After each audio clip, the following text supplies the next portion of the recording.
শুভ সকাল। বিআইটিতে আমি আমার প্রাতঃভ্রমণের একটা ভিডিও আপনাদের সঙ্গে শেয়ার করছি। এখন মে মাস, আর আমার কোয়ার্টার্সের সামনে প্রচুর পরিমাণে জারুল ফুল ফুটেছে। গতকাল রাতে বৃষ্টি হয়েছিল আর আবহাওয়া খুব ঠান্ডা ছিল।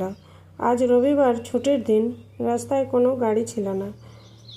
এই সময়টাতে শুধু জারুল ফুল না, সারা বিআইটি জুড়ে কৃষ্ণচূড়া, রাধাচূড়া, কাগজ ফুল, সব রকম ফুলেই প্রচুর পরিমাণে ফোটে। ফেরার সময় অডিটোরিয়ামের গেটের সামনে একটু বসেছিলাম।